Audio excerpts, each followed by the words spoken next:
Yo, what's good, folks? Mike Bravo here. Just wanted to follow up. If you remember, a few weeks back, I did a quick little analysis of the new Los Angeles DA Nathan Hochman's swearing in ceremony. Right, I did a white supremacy messaging analysis of it. Right, and very general, but enough to give the proper effect. Anyways, but I just wanted to follow up with analyzing, do a white supremacy MAGA messaging analysis of Tracy Park, City 11, West Side, LA City, analysis of her rhetoric and her speech. And the thing with her, she's really something else. She's everything she does and says is like a master class in misinformation and propaganda and white supremacy dog whistles, right? And it's, I think a lot of people know it already. Even her supporters, they try to act like they try to act dumb, like they don't know. And maybe some, I'm sure maybe some are just generally not privy to it. But for the most part, I think most of them are. They're just acting stupid. And anybody can be a sucker for propaganda, but people really gotta sharpen up their tools, man. It's ridiculous, dude. The shit the people that slide these days, especially over in Venice. Um. Anyway, so I'm gonna go ahead and play this video, and I'm gonna break down, aspects of, her messaging. All right, so let me get this going. Here we go. Powerful advocate for public safety and a proven champion for the residents of Los Angeles City Council District 11. I am proud to introduce Los Angeles City Councilwoman Traci Park. Again, she's only pertains to a very particular demographic, mostly white gentry of the West Side. Again, West Side, LA, especially Venice, which is her stronghold. Um, Mostly gentry, and also you have to remember she won by a 4% margin, nothing close to a mandate, or whatever. 4% really isn't much, right? And a lot of that, her campaign outspent Aaron Darling, which was her competitor, by I want to say like I don't know how many, like four. I want to say four times.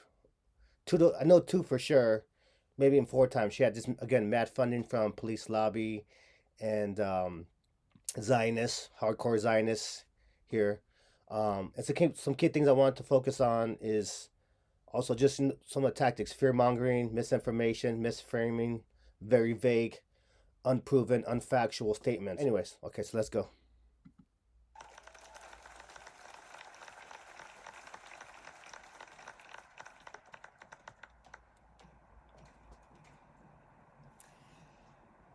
Good morning, everyone. As the Los Angeles City Councilwoman representing District 11, which covers the west side of our great city, I'm honored to be here today to congratulate and welcome my constituent and friend, our new District Attorney, Nathan Hochman. I know on this day, we all share a new sense of relief and hope. Because for far too long, we watched Los Angeles slip into chaos and lawlessness. Okay. Again, very general, always starting off with this very fearful narrative, you know, um, relief and hope, right? Like Star Wars, right? For far too long, we watched the Los Angeles slip into chaos and lawlessness. If you imagine like the Star Wars opening, sequence, whatever, this is kind of what she's doing. She's setting up this fearful narrative, right? Very general, trying to sell you a narrative, and yeah, again, just propaganda, storytelling techniques. Again, really good. They're really good at this propaganda, and I think Jamie Page, former neighborhood council, and I think she's the one who started the West Side Current, and she was Tracy's communication officer, and I'm sure she still is behind the scenes somehow. Excellent, good job. You guys are just really, really masters at this propaganda. Home robberies, retail theft, smash and grab robberies, car smash-ins, tagging, broken windows, vandalism everywhere. Illegal bike chop shops, clogging sidewalks and alleyways. Thieves picking apart our infrastructure, train robberies, with people stealing millions of dollars in goods. Drug dealers slinging deadly poison on our streets in broad daylight, making and keeping people sick and addicted and living on our streets. Okay. Again, so a lot of this is hyperbole and misframing, right? So most of the crimes that would take these are most of the crimes that would take place, right? Tagging, come on, broken windows, you know what I mean, vandalism, come on, I mean this it's LA, right? And you're talking about West Side, Venice, whatever.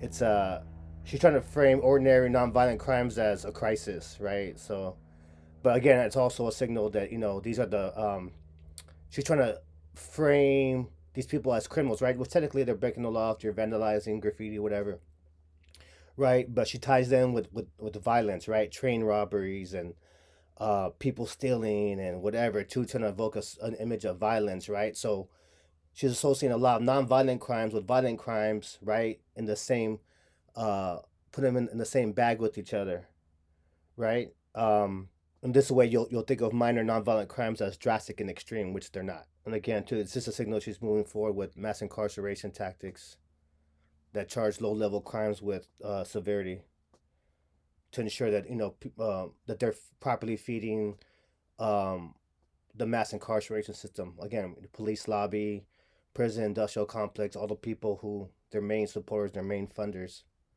right?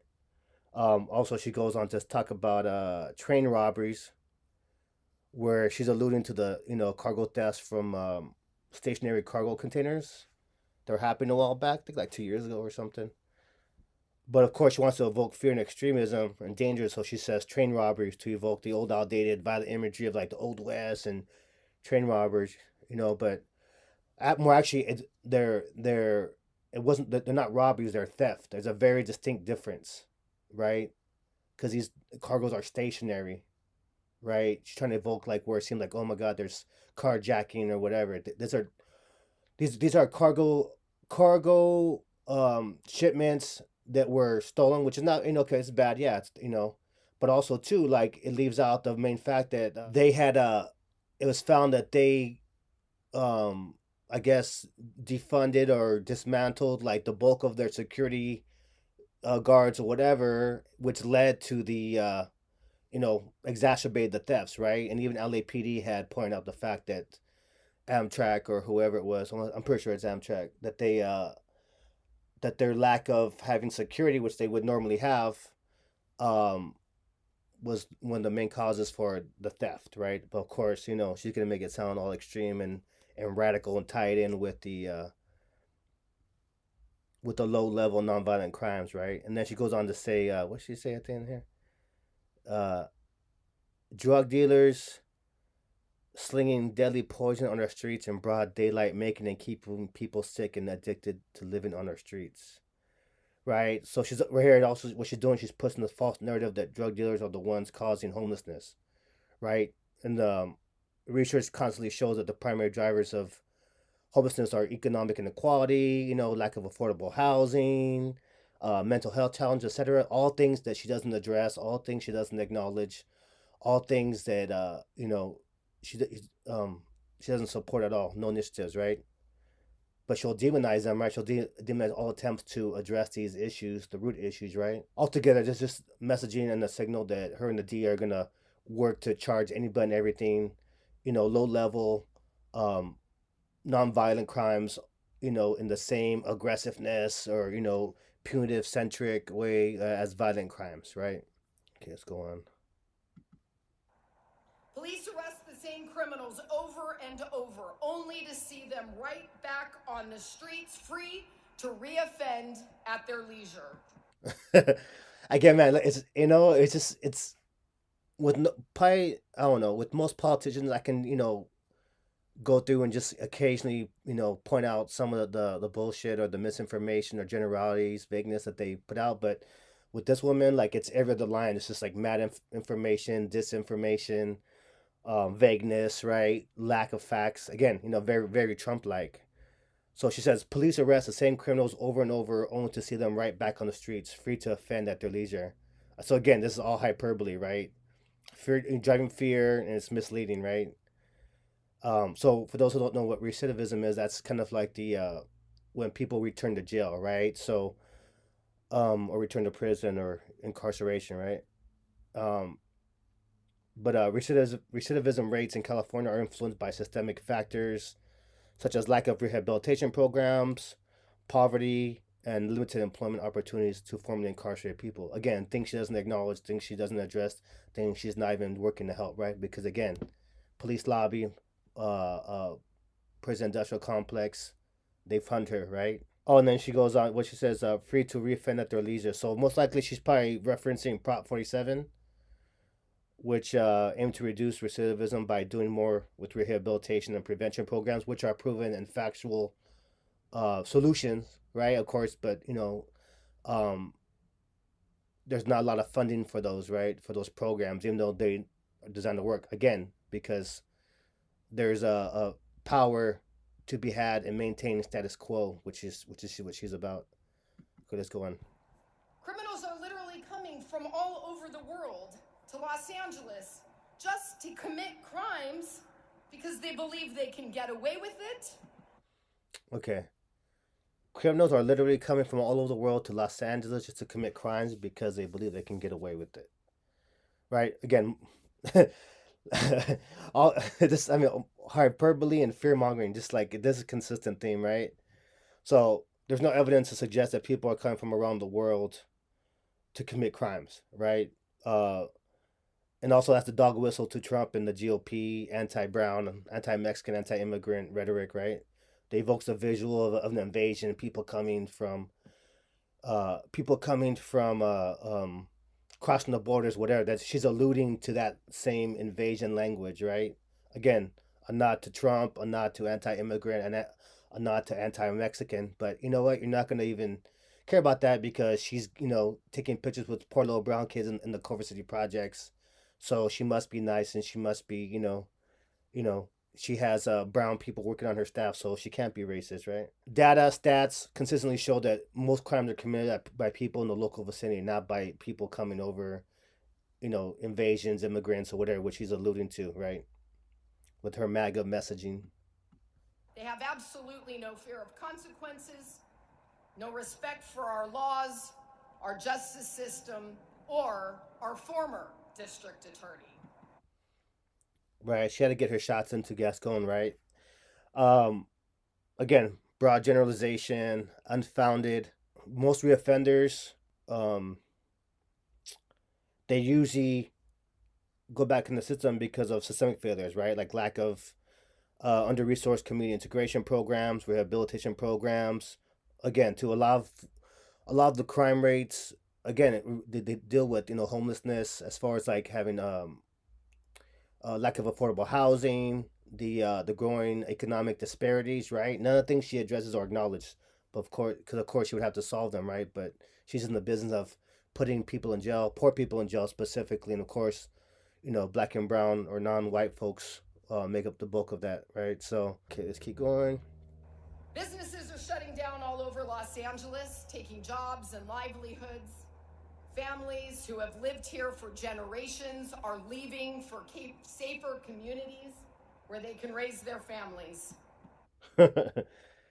um, I mean, like some businesses do cite, theft as a concern, but really is it's broader economic factors that are driving it, right? Rising rents, labor shortages, inflation, and then the lingering effects of the pandemic, COVID, all that stuff, right? They've been major contributors to closures in the LA business area, right?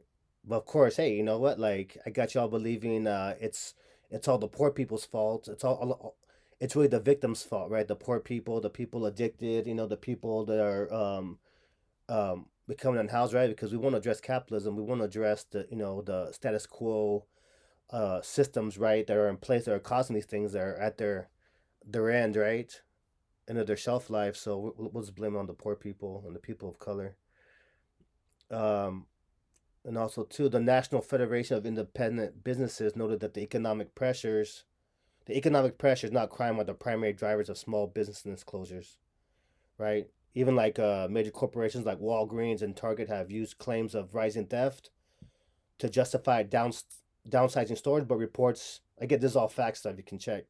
Reports show that the closures were often planned well in advance of financial reasons. But again, a lot of times these people, they have the same power interests, right? Um, so they're gonna, contribute and reinforce those the propaganda and the misinformation, disinformation, right? Um, and then she goes on to say about the families leaving Los Angeles due to crime or whatever, when really it's more about the skyrocketing housing costs, right? Lack of affordable childcare, and again, the economic disparities, which is, again, this is like the root of like the majority of everything that we're talking about here: the homelessness, the crime, whatever, right? A bulk of it can go back to that. And of course, too many are, she talk about generational residents or whatever too, right?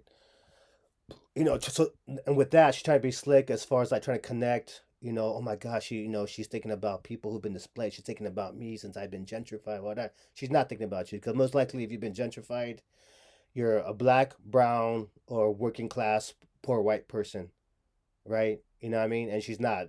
She's working for elite bullies. You can look at her law record. She defends bullies. She defends status quo. Um, yeah. So people are being pushed out by gentrification. And that's why they're moving out again. Plus the other items that I cited already. Again, but you don't check facts, and you're gonna believe whatever she says, right? So For years, politicians tried to tell us that criminals would just magically stop committing crime if we released them and asked them nicely to behave. We were told that legalizing hard street drugs and eliminating consequences for crime would make our neighborhoods safer. again, um, oh my god, so many things to say about this. I mean, everything she says is just like hyperbole and misinformation, misframing, right? And the times that she does speak on facts, she'll like just totally misframe it, right? So obviously you're gonna conclude something, right? So, anyways, but like, so like she's referring to progressive policies, right? Restorative justice policies as magical thinking, right? It's obviously an intentional misrepresentation, and she's just trying to belittle legitimate reforms, right? Reforms that are based on data and research, right? Not wishful thinkings, right? Again, the reforms have been shown to improve public safety and reduce incarceration rates without increasing crime. This is all, again, all fact and all data, but again, too, white supremacy, power, status quo, maintenance. So a lot of time you notice too, like how she used when she chooses to humanize people, right? So when she's talking about like spitting her crime rhetoric, she'll refer to poor people, homeless people, whatever, as criminals, right? But when it's like, let's say the police or whatever, um, you know, documented violence and all that, right? She refers to them as like, oh, benefit of the doubt, as some type of human, altruistic, right? So she's very selective on who she humanizes and who she doesn't, right? Um, she could use the word offenders or individuals, right? Which is still, offenders might have a little of a sting to it, but it's not as it doesn't evoke as much as hate and fear as some say criminals, right? Criminals, right? Um, it's a deliberate choice to dehumanize and stigmatize. Da, da, da, da, da. Oh, and also too, like I want to just make a note too, because uh, like her, Tracy Park, and the new DA Nathan Hockman, they were often something. They was talking about blanket policies when it came to George Gascon. Oh yeah, his blanket policies, right? You know, um, but her and Hockman's rhetoric are probably the most blanket type policies and statements that broadly criminalize people, and their rhetoric. They're like the the kings and queens of a broad brush blanket policies, right? But I just thought that was real interesting. Again, too, it's just a tactic to justify the criminalization of poverty, homelessness, and drug addiction under the guise of law and order. And again, she deliberately conflates legalization and decriminalization, right? Um, again, this is similar to like Reagan's war on drugs, right? Propaganda. It's misleading, and it erases the nuance of evidence based policies, right? The criminalization does not legalize substances, but it reallocates resources towards public health and treatment rather than punitive resources. Again, a proven and effective solutions, but of course, it doesn't fit her propaganda and her agenda. Again, these are all things you can check. You can look this stuff up. This is all. I'm not saying anything crazy technical. This is just, again, we're just so, I get a lot of people are just so used to propaganda, emotional based messaging that, they don't stop to think and really look to see what's true and what's not. And anyways, just, just reinforcement of systemic racism and all this. So, again, too, she obscures how so-called tough on crime measures disproportionately harm black and brown communities. Her agenda continues the historical cycle of systemic oppression. Our families, our businesses, our neighborhoods, we're all the test subjects in a soft-on crime. Criminals are the victims. Police are the enemy. Failed social experiment. Again, too, this is something she keeps on pushing. Failed social experiment. She's very, very dedicated to disparaging policies and ideology that works for restorative justice, that works for amending the racist policies of old, which she's returned to basically. The war on drugs, what I mean? This is all mass incarceration. This is all, again, it's nothing new. This is not change. This is reinforcement of status quo, old shit that doesn't work and only harms poor people, black and brown people, in bulk, right? So again, too, like masterclass and manipulation and propaganda, right? So she's failed social experiment. So she's telling you what it is, right? So look up the power of suggestion, right? And then watch a lot of her videos. That's what she's doing here. Soft on crime framing.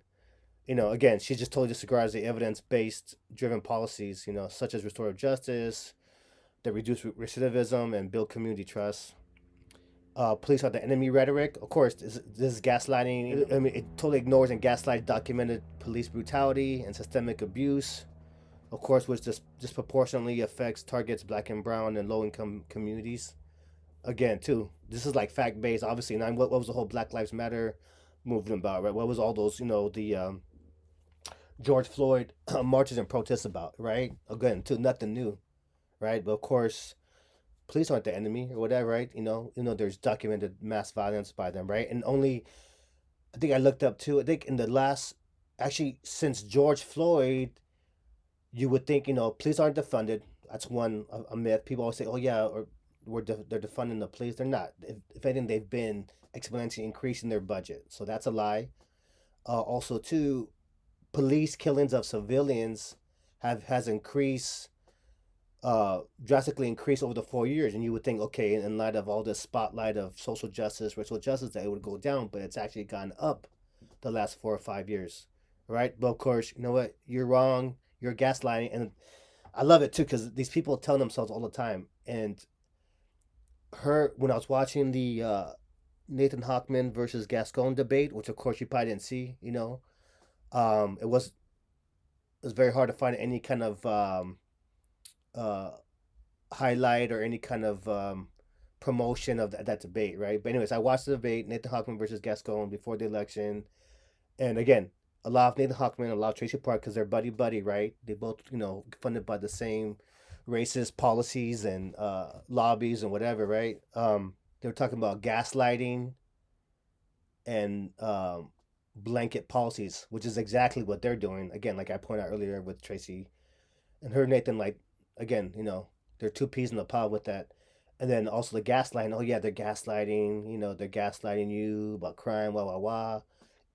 Even though everything, 90% what they say, data doesn't support it, and the rest is just misframed, right? Information. But again, they're the ones actually doing the gaslighting. They're the actual ones, the bigger purveyors of the actual purveyors of fucking blanket policies. And over here too, she's also using the word "our," right? Again, too, like if you're watching this, anybody watching this thinking like, oh yeah, like she's talking about us. No, she's talking about a very particular demographic. If you're black, brown, or poor, working class, she's not really talking about you. She's gonna make you think you are. She is, but she's not, right? Gaslighting, structural inequities, sidesteps, police violence and accountability. Again, too, she's talking to a very specific dynamic.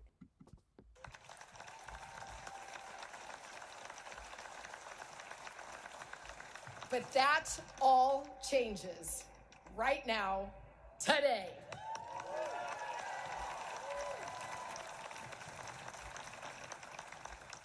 In Nathan's landslide election, voters voiced their expectations loud and clear.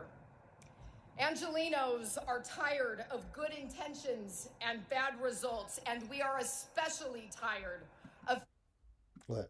feeling hopeless watching our communities deteriorate. Let me go back here. Okay, so talking about his Nathan Hockman's landslide election, which yeah, he did he won by a pretty large margin, but again too like people don't really understand the power of propaganda and media, right? Which is also why I think really again, so Traci won by a 4% margin. Again, too, she was outspent like I want to say it was like she outspent Aaron Donald like 4-1, right? And you'd be hard pressed to find any real um um analysis of Aaron Darling's policies and the actual factual data, right? All the West Side Current and LA Times, it was very just very vague. Nothing really addressed. Tracy's like again what I'm doing right now. Just her blatant MAGA messaging, her racist messaging, the implications of her language, of her policies. No one was really breaking that down, right? A lot of it was just more just about like again evoking fear, right? One of the key elements of propaganda is um, evoking fear, get you an emotional rise, deliver you information so then you can act on it, right? Whether or not the information is correct or not. Again, manipulation 101. I feel a lot of his unpopularity is because of me. Again, Venice Current, Jamie Page, which is down the West Side Current. Yo, Venice, these are all gentry run medias, right? A lot of Santa Monica papers are very right wing. Um, even if they're posing as Democrat, they're very like right of center at best. Again, to propaganda and disinformation, especially when we're not really hearing the in-depth facts, right, about what they're actually talking about. They're keeping it very superficial. Of course, you're going to be inclined to think, oh yeah, um, Traci is the way to go. Hockman's the way to go. This A, B, and C is true about crime, right? Regardless of a lot of things are just straight up lies. But anyways, point being, I feel a lot of that was at play with this Gascon versus Hawkman. Like there's so much. Well, one I noticed too. If you can look it up too, like there was all kinds of like articles and videos, elevating and giving time for Hawkman to share his propaganda. Because again, propaganda, straight up misinformation, misframing information. I was so hard pressed to find any kind of clarity about Gascon's policies, actual fact checking, these things that people like Tracy Park and Nathan Hockman were demonizing, right? The other little weenie ass DA that was running, I forgot his name, Hamani or something. Hard pressed. I couldn't find anything. Even when I looked for videos, I found like I go to like page 3 to find something, to find that debate with Nathan Hockman and Gascon, right? So it's like again, a lot of accessibility to information, and again, too, a lot of the media, Zionist media, white supremacy media, these, these elites run the media, so they have interest in not presenting uh, more facts that are gonna undermine their interests, right? Which again, so just a shout out to all the independent journalists out there trying to do their thing, Knockout LA, and everyone like that. LA Public Press. Shout out to you guys. Salute. Um, we need more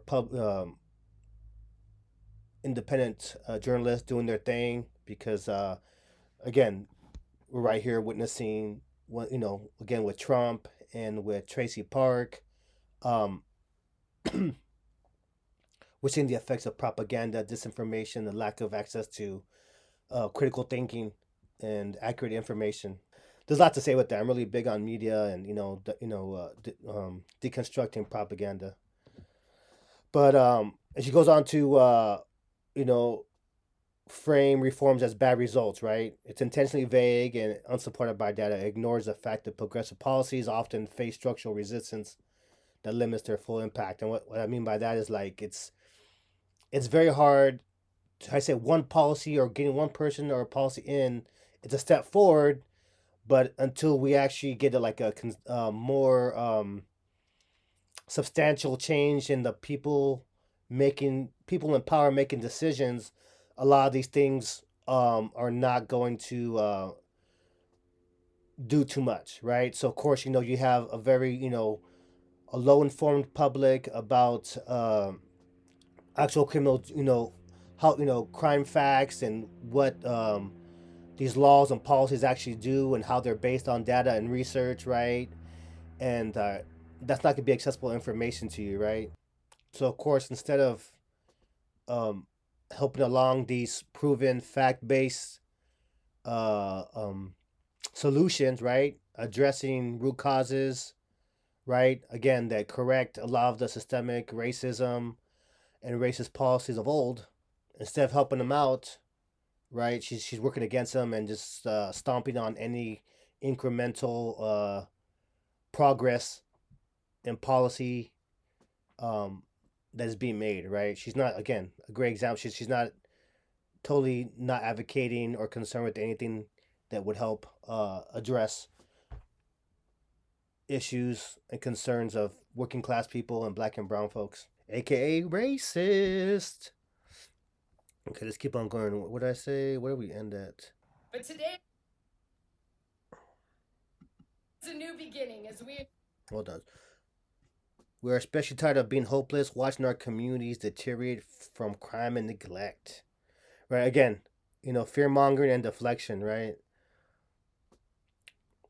Amplifying fear without addressing the root causes of crime, not addressing income inequality, lack of affordable housing, or underfunded social services, right? And these are the systemic issues that punitive measures like hers and Hockman's exacerbate rather than resolve. ensure that LA is safe for the people who live and work and visit our region. Nathan brings determination, the smarts, and the grit to make crime illegal again.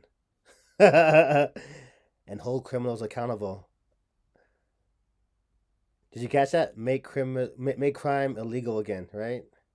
What does that sound like? Make crime illegal again, right? Another nod to MAGA. Come on, bro. Are you guys even listening to this woman? Jesus. Crime has never been legal. Come on, man. Again, hyperbole. And again, too, she already set the tone in the beginning where she was like overhyping nonviolent crimes like graffiti, broken glass, poverty, right? Under homelessness, whatever, you know, as a crisis, right? The homelessness is a crisis, but I'm talking about things like graffiti. Come on, um, painting that dark picture, right? Again to justify the overcriminalization and the punitive policies that they plan on implementing, right?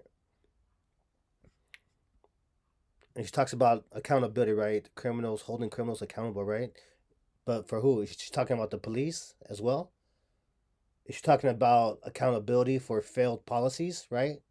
Like the punitive centric policies that she's promoting that are proven to exacerbate crime, proven to exacerbate poverty, proven to exacerbate recidivism. Again, who's she working for? The police lobby, prison industrial complex, landlords. Again, these are all in cahoots, right?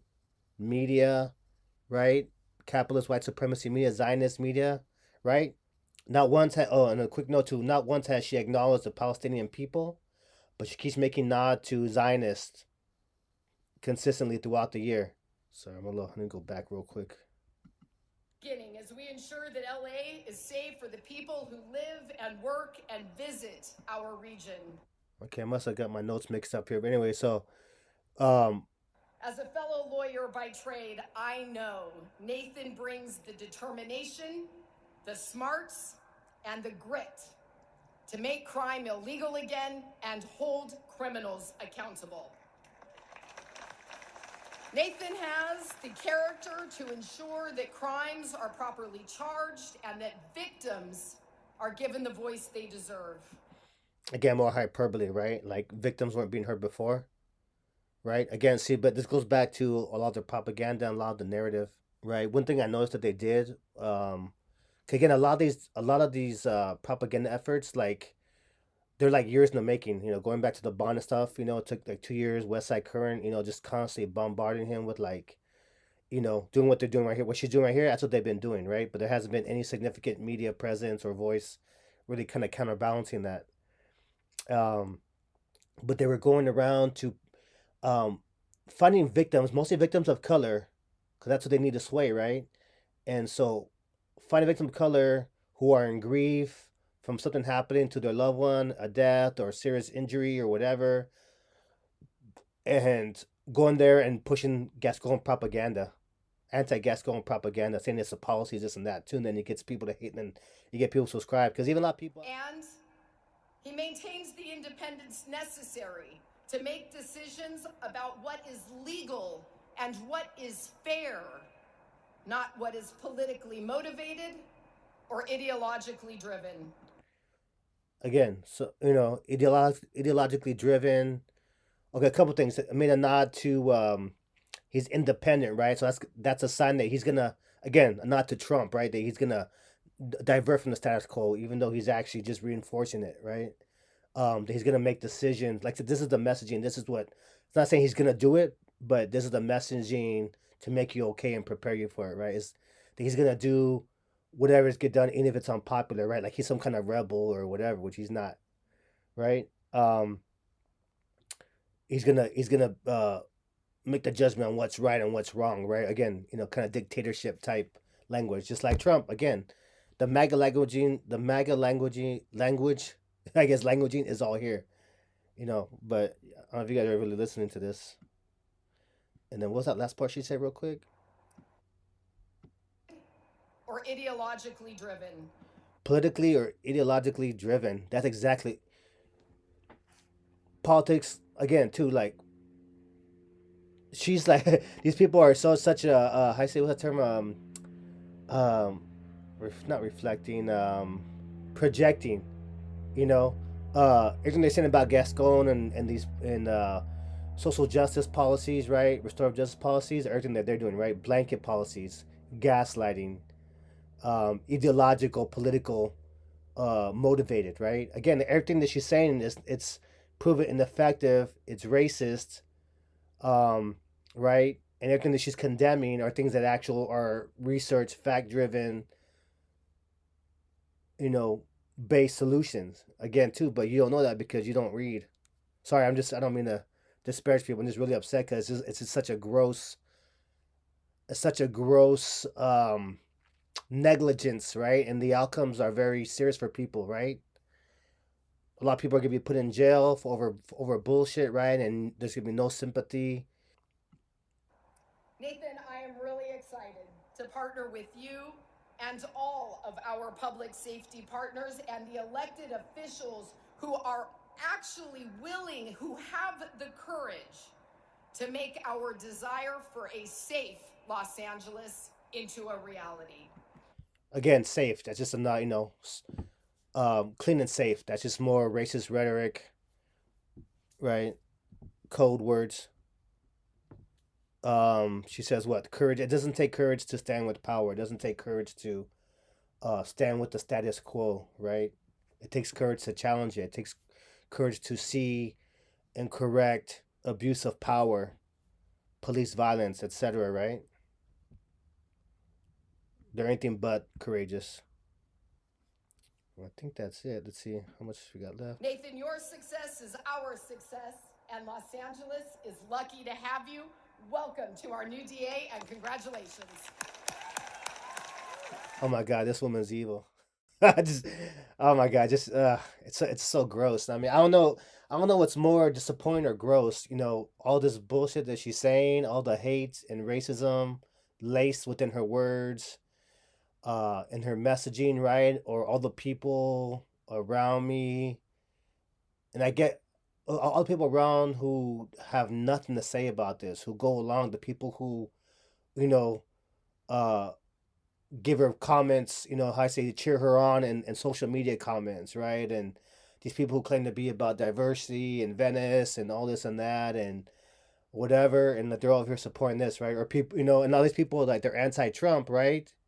But then they're over here supporting this, Tracy Park, whose messaging is just like a notch less obvious, right? It's a little more hidden, right? But it's not that hard to figure out, right? We all know what "Let's Go Brandon" means, right? That's not hard to figure out.